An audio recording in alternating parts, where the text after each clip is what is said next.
Good evening, fellow unselects. Whether you're a seasoned public official, a curious student, or a concerned neighbor, this is the show for you. We are not the elite. We are not the chosen. We are not the elected. We are the unselects, the ones who ask questions, the ones who challenge the norms, and the ones who refuse to be mere spectators. We're not here to judge. We're here to understand, to ask questions, and possibly have a little fun along the way. I'm Greg Richards. And I'm Brian Costello, and we are the Unselects.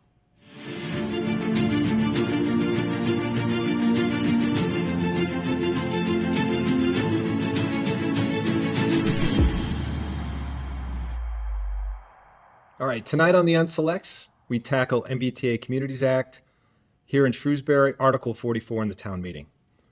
So Brian, I think we've talked about this ad nauseum, right? It's the gift that keeps on giving, as we should see. Article 44, the select board has recommended it to be moved to the fall. But what I want to do is I think we should give people an overview again of what is the MBTA Communities Act, what's the impact of Shrewsbury, what's Shrewsbury's plan, and then I know we're going to go into some detail that we have a little disagreement with the town and some of the financials I believe we're going to talk about today as well. Absolutely. And I think this, as you said, the gift that keeps on giving. We are not, this is not going away. This is just going away for a very short period of time. If we kind of go back in history, right, this was a bill that was stuck into an economic appropriations bill at the end of, I think, a 2021 session, right? Large omnibus bill. Omnibus bill in the legislature. It does have ties going way back, but for this sake, this is what it is. But in the actual law, right, it was only 3 paragraphs. What it initially said, right, was that, hey, you have to have a reasonable size zone, right, that's at least 15 units per acre, can't have restrictions on age, and it has to be located within a half a mile of a commuter rail station, subway station, or a bus station if applicable. Well, here in Shrewsbury, we don't have any of those, right? So we're an adjacent community, so we didn't have to have the zone within a half a mile. But that is essentially, if I'm reading this correctly, right, Brian, what it says. Yeah, and there was only 4 guidelines or rules that said if you did not comply, there were 4 types of state grants that you could not be eligible for. These are generally not giant grants, and we can go through some of that a little later, but there were 4 grants. That does not include things like schools or highway. Right. Those are all exempt from this law. Right. Schools are Chapter 70. This is the detail here. Chapter 70 money is schools, which we'll talk about as part of this. Chapter 90 is roads, right? Those are based off of town size, the number of population. Those you get no matter what. These are the grants that are based off applying, right? They're specific grants for special things throughout town. So the third part of this was, okay, we talked about what do you have to do? You mentioned what happens if you don't comply, which was, hey, you don't get these grants. And the third part is, well, who actually holds you accountable? And it's the executive office, right, of housing and livable communities, right, which doesn't sound Orwellian at all, right? Not at all. And they actually are in Massachusetts, right? That's part of the executive branch. And they're the one who created guidelines and is the one who's holding towns are determining if towns are in compliance or not, right? Right, and the EOHLC, lo and behold, their primary goal is to build things. Right. Build Exactly. housing in Massachusetts. The other piece I think we should touch upon, maybe you can talk upon it a little bit, is it's as of right zoning. So when we say as of right, how does that impact us? So as of right zoning, in simple terms, means that once it's zoned, you don't need a special permit to build. A developer can come in, and as long as it's zoned in this guideline, they can build to the guideline. So for instance, on the 1,500 units in Shrewsbury, you would zone to 1,500 units. That zone means that a developer can come in and build them, as long as they meet the compliance. There's very little compliance at the town level. The town can't stop this. There's some little things that they can have them do, but at the end of the day, it's very much like 40B, which is the Affordable Housing Program. As of right means I'm going to be able to build this because you've already zoned it. So a little bit about the EOHLC, I think it's important to know. As you mentioned before, this is right off of the Massachusetts website, right, mass.gov. It clearly states their mission, right? Because initially, I think a lot of people, when we talked about MBTA, said, hey, this is just zoning, right? We don't have to build anything. It's not a building bill. It's just a zoning bill. But I said, well, then why on the EOHLC does it say they were established to create more homes, doesn't say zone for more homes. It says create more homes, right? And an example of this is right here in Shrewsbury, right? It's right on Route 20. This is the Pointed Hills Farm. It now changed names. The EOHLC, right, is the one responsible for this project of actually giving tax credits.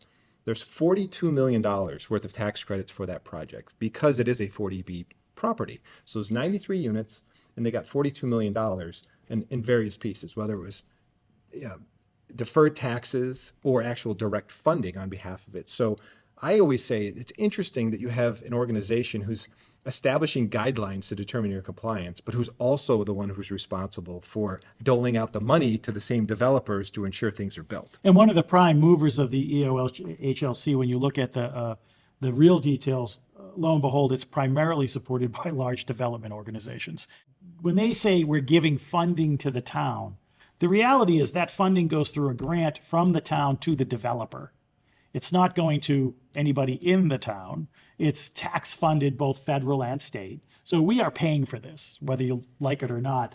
So these grants are not, these aren't grants like sort of to, put a bench on the town common, right? These are major grants given to developers to build things in your town. And these developers aren't from town. As a matter of fact, Wind Companies is a very large organization, just to give you an idea. It's a giant company.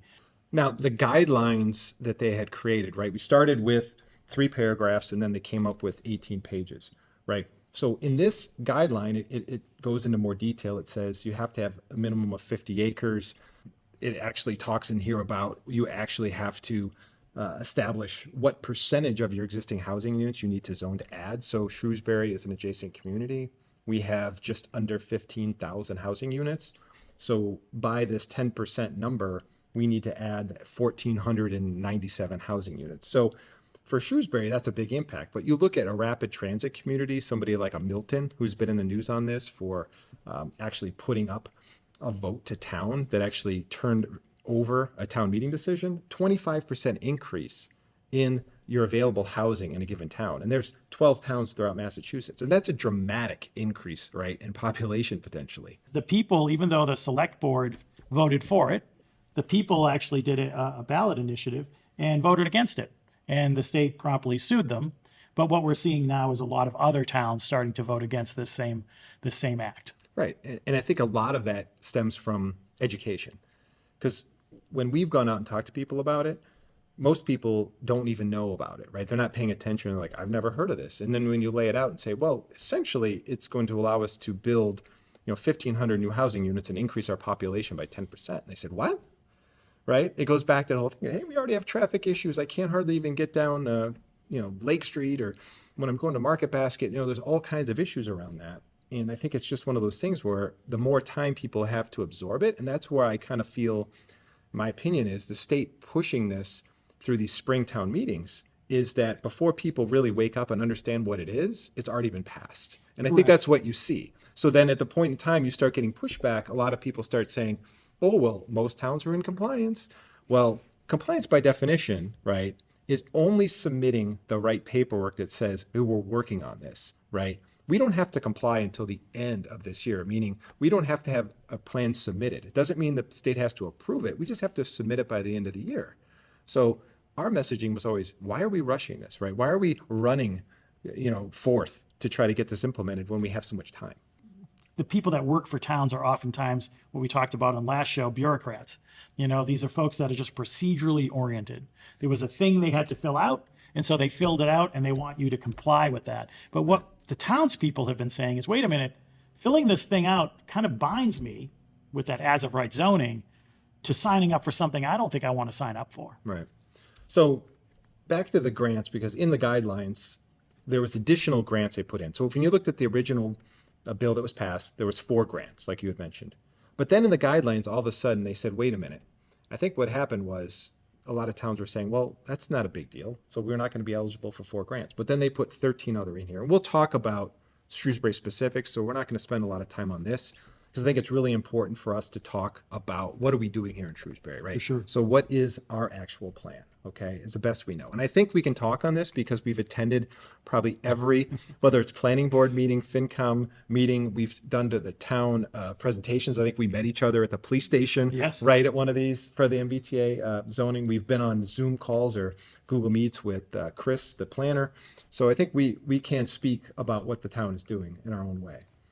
This is on Article 44, and I think it's important to mention it because for the town meeting members who are watching, you still need to vote on this, right? And we're hoping that you vote no. Even though the select board has recommended it for the fall, you still need to vote no for that to happen, right? And in it, one of the reasons and things we pushed upon was the way that it reads is it states that, the zoning article is intended to meet and satisfy the requirements of 40A3A. And as we have mentioned, you can't unequivocally state that this is going to meet and satisfy that based off of what other towns have done when it comes to the process, which we'll get into here. So our official status on the website, in MBTA website for the state, is that we are in interim compliance because we had our action plan approved and our deadline there is the end of the year, but we did not submit a pre-adoption review, right? And we'll see at the end of here when we listen to Beth Cassavant's messaging to the planning board about pre-adoption review specifically, but let's give some details on it.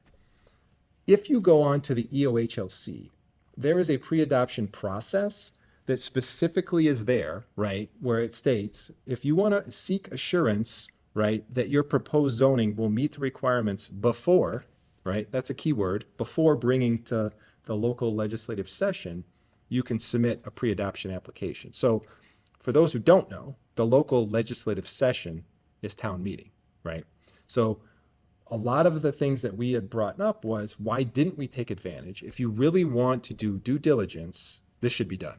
Agree? Absolutely. And what we saw is now about 177 towns have to present a zone. Of those, a good number of them have taken advantage of the pre-adoption review application, and their zone was not approved by the EOHLC.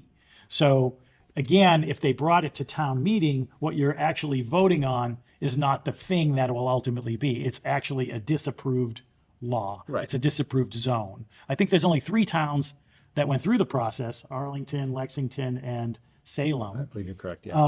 That actually got okayed through this pre-adoption process. The vast majority have not. And so by going to a town meeting before this, we're actually voting on something that is highly likely to be not approved by the state. Right, and we're not saying the whole thing is going to be scrapped. And I think some of the comments from the town, right, whether the planning department or the town manager is, well, it's just a review of a spreadsheet and how we did it. But that's not really the case. I mean, I've looked at the letters. You can see the letters up on the screen here, that these are actual letters back when towns had submitted that pre-adoption review, right? I think there was 45 that done it. I could find maybe 10 letters, but every single one of these, right, is portion of their plan does not comply. And to give most people, recently, I'll use Southborough as an example, right? Most recently, Southborough pulled back their vote specifically because they went through this pre-approval process. They had a consultant that guaranteed, no doubt about it, it was going to be approved, and the state did not approve it. So they had to pull back on the vote. So it's not as easy as it sounds when the town says, hey, we have an Excel sheet, which is basically what they told us. That's not enough due diligence. Absolutely. And we'll dig into a little bit more, but here's some of the feedback we typically get, right? It clearly shows here that it says, hey, based off what you sent, it doesn't demonstrate that you'll meet the requirements. And other statements you see in there, hey, for those reasons, right, we recommend that the town address issues. Once again, does it say before or after? It says before putting the district to legislative vote. So this is the data that we had prior, right? And when we went and go talk to, whether we went to the planning board or when we've talked about it throughout town, is we're just asking to say these are mechanisms put in place to ensure that at least we have the best picture in front of us before we're asking people to change our zoning laws, right, forever. Yeah. So specifics on our plan in Shrewsbury, minimum acreage is 50 acres. That's coming from the state, right? The capacity is due to, like we mentioned, 10%. The one part on here I'm going to highlight is the claim that because we have a mandatory mixed use section, that reduces our total requirement to 1,123 units. Well, that's wrong. All right. And I'll explain why that's wrong. It's semantics, but it is wrong because you don't really reduce it. You just move it to another spot. You still have to have it. We'll show that in a lot of detail on the next pieces. The one thing on mandatory mixed use going into this, mixed use by definition is a mix of commercial and what's the other part? Housing. Housing, right. So it's not just, hey, guess what? We got to pass because we did this mandatory mixed use. It has to exist. So if you actually look at it, it states right here, and this is from the state, right? So if you have 100 units in a zone and you say, I'm going to offset by 25% in a mandatory mixed use. Yeah, my one zone has 75, but the 25 are still there. And it says right there, it says, look, together, they have to demonstrate the unit capacity of 100, right? It's like A plus B has to equal C. You can't just say, hey, guess what? We have this other area and now we can get a 25% reduction and we're good. No, those housing units still have to exist somewhere. And we'll look at how that really applies in the town, okay? So the other part that's mentioned to allow a mixed use district, you have to get pre-approval from the state. Now we have submitted it. And it does show it here that says a community must submit the application and it has to be submitted before town meeting. And I'm not sure that this was actually done 90 days in advance. It may have been. I'm not going to say that it wasn't, but I know it's something we brought up, right, at some of these meetings to make sure that that was done. And I think in the next warrant, they said they would take that out. Correct. So they are actually, this was submitted by the town. They're still waiting on feedback, so we don't have an answer. We wouldn't have an answer by next Monday. Right. So right now would be the 20th, which is next Monday. So that does have to get done and approved for us to use that and actually get the 25% reduction in units. Right. So this is an actual image of the proposed zone. This is the latest version, I think, that we have. And it's divided into 3 parts, right? Initially, it was just one big blob, but now we have the 3 blobs. And you happen to live, I believe, in one of these blobs. I live in the lower right blob. Correct. So the way that's set up is you have the Shrewsbury Commons area, we have a Walnut Street area, and then we have the mandatory mixed use. Now, if you look at the terms from the way that the town has set it up, is they're using this in terms of what is the total number of feasibly built units is what they're trying to craft, because that is really going to drive what is the cost to the town. How many of these could possibly be built? So the suggestion is, well, you have 45 acres in Shrewsbury Commons, you have 78, and you have 50, but they're saying there's only 276 units in Shrewsbury Commons, 577 in Walnut, and then the mandatory mixed use just gives you 374 units towards that total capacity. Well, where does that number come from? Well, if you remember, it's 25% of that 1,500 for the mandatory mixed use offset. I think also we'd want to show that all around this is Northborough's zone. Northborough's zoned the far right of that and above that because they basically zoned all of their zone in Shrewsbury. It's actually that little, it might be hard to see on the screen, but there's a little D-shaped slot of land, which is where the Econo Lodge sits. Yes. And that is in Northborough's 3A zone, which they did pass. So that will most likely have housing units because of where it is. It is a convenient on and off from 20 and 9, but it is right abutting into our zone. So the one piece I wanted to talk about and put it up here is if you really look at 2 things, the differentiation between how many units are zoned, how many units could be built. So in zoned, remember, it says 15 units per acre. So I'm showing the math up here that shows it's a lot bigger than that, okay? You're looking at total zoned units of 2,595, right? It's basic math, so like 45 acres times 15 units is 675 and so on. Mandatory mixed use, like we talked about, it's commercial and residential. So there are units that can be built there. So that is what that total is. Now, underlying that, there's areas we can't build, there's water issues, there could be wetland areas, we get that, right? And there's existing units, right? But just to be clear, it is zoned that for that 2,600, not just 1,500, all right? And from a feasibly built unit standpoint, the town is using this 853 number, which we'll show in a bit here, that takes what we have from Shrewsbury Commons of above existing plus Walnut Street above existing, that's where 853 comes from. But really, my belief is we should actually be adding those 374, because if you think about it, that area where Christmas Tree Shops is, it's already paved, it's already flat. It'd be very easy for somebody to come in as of right and build a mixed use commercial on the bottom, residential on the top. So there's gonna be housing units there. All right? Am I wrong on that? No, absolutely. It's a prime piece of real estate, and it's generally had a struggle with retail, but it won't have a struggle with housing plus retail. No. That's going to be built on. Right. I think also when you look at the numbers, Let me go back here. Sorry. it's okay. On the Walnut Street side, 577 units. To give you an idea, there's over 500. There's less than 577 units, about 550 units at the old Fountainhead, which is in Westboro, which is called Arrive now. These are very large complexes. This is a lot of housing. Edgemere down by Market Basket is only 240 units, and that's giant. So just think of that when you look at these numbers. So the other thing a lot of people have asked us, I think when we were communicating with town meeting members, people say, hey, why haven't we used multiple locations?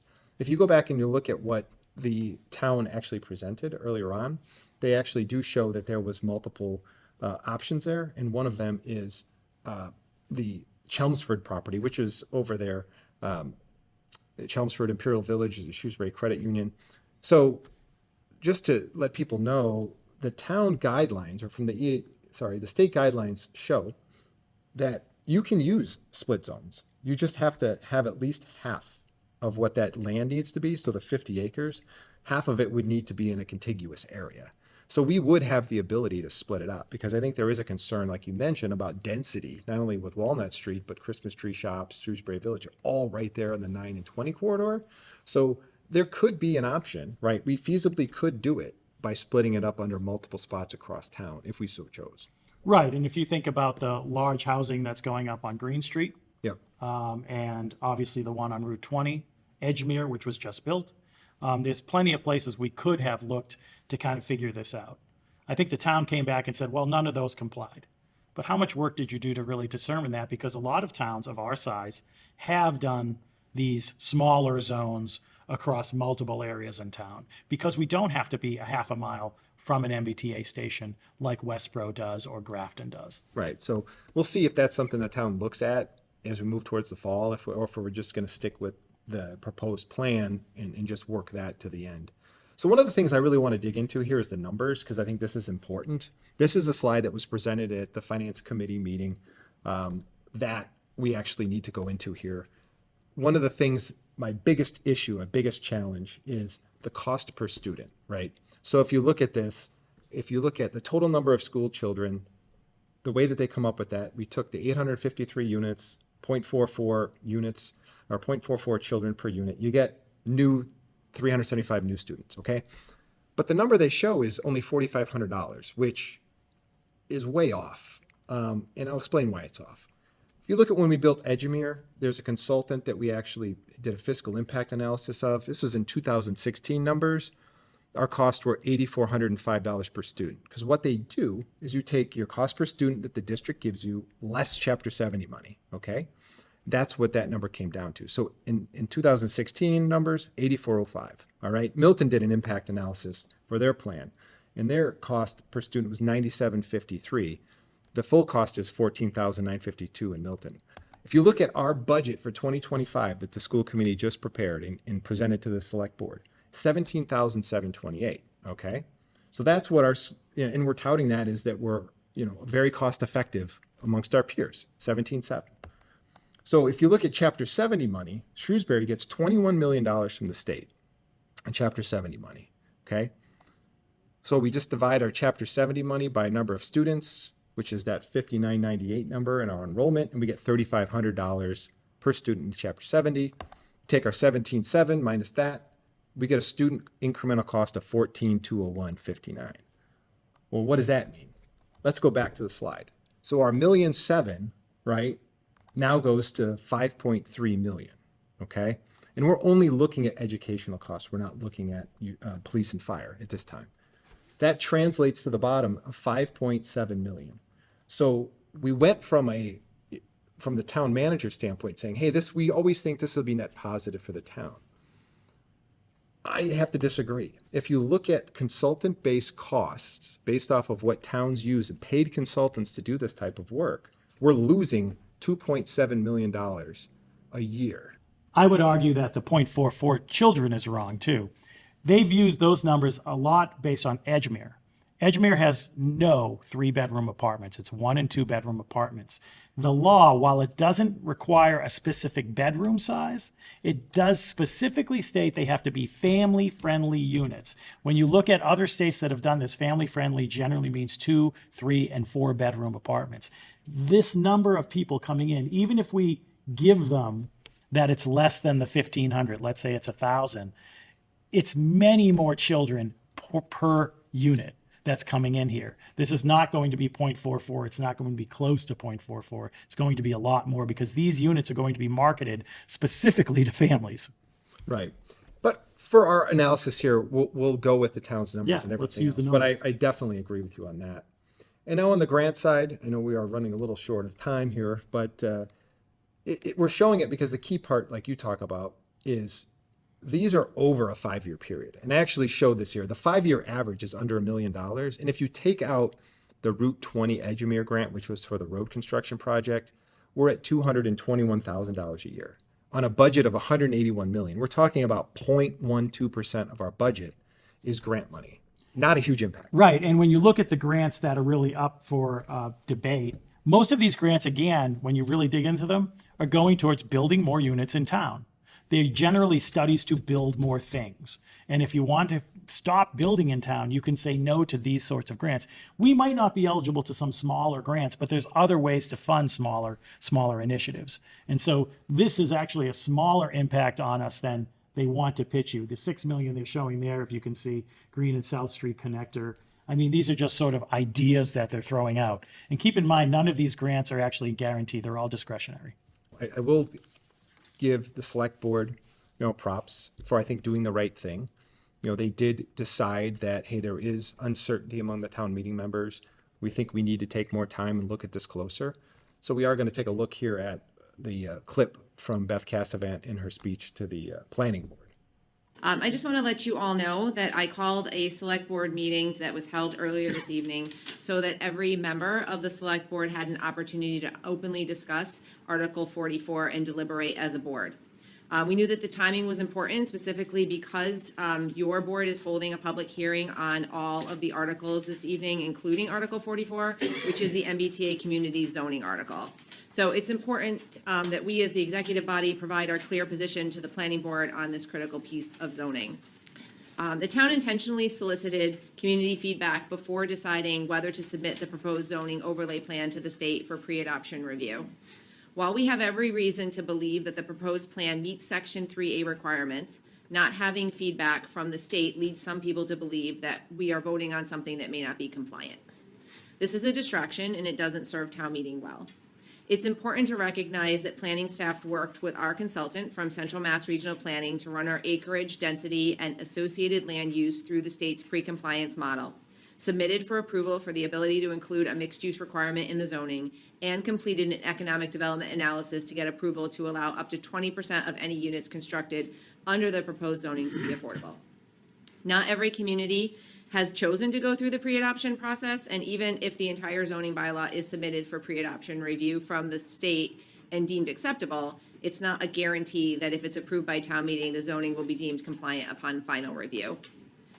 As the executive body for the town, we put trust in our town staff to put us in the best position possible on important matters such as this. And while the select board has no doubt that town staff and the consultant have developed bylaws that reflect community feedback and will be found largely in compliance, not taking advantage of the pre-adoption process to gain feedback from the state is distracting, and it's allowed some skepticism and misinformation to crowd out facts and data. So the select board still firmly believes that compliance is the right path for Shrewsbury, but we are willing to wait until the fall special town meeting so that we can go through the pre-adoption process and know for sure if we are approved for the mixed use requirement and maximum affordability. So by waiting, we would further ensure that all interested parties, the select board, the planning board, the finance committee, and most importantly, our town meeting members and our residents that they represent, have the best information possible to make this decision in the fall. So the board voted unanimously to not recommend adoption of Article 44, the MBTA Communities Zoning Act compliance at the May 20th, 2024 town meeting. Yeah, so that was Beth, right, talking to the planning board. One thing I think is interesting, right, about some of the words, and it goes back to what we were talking about here, is the order in which she listed the reasons, right, why we're doing this. She essentially said that she wanted to ensure that all parties, right, which was the select board first, planning board, finance committee, and then it's most importantly, but you know, it's the order of operation, would be the town meeting members and the residents they represent, right? In my mind, you know, I think a very simple way you could refresh it or you could list it would just say, you know, by waiting further, we can ensure that Shrewsbury residents, right, have the best information before a decision is made, because every person on those boards is a Shrewsbury resident, right? Absolutely. So why do we have to separate everybody into these categories, right, of select board, planning board? We should just say, we want to make sure that all Shrewsbury residents have the most information before we make a decision. Yeah, and I think for the town meeting, just to keep in mind, the select board voted to put this off, and so they actually voted no, to vote no. The finance committee, I think, is going to vote no. The planning board has to recommend it so that it stays on the ballot for the fall town meeting. But if you're a town meeting member, the town has stated you should vote no, and then we're going to put this to a vote later on once they get that plan looked at by the state. So that's all the time we have tonight on the unselects, but we definitely will be back and probably doing a little deeper dive on what happened at town meeting and maybe some other interesting goings on around town. Absolutely. All right, have a good evening, everyone. Thank you.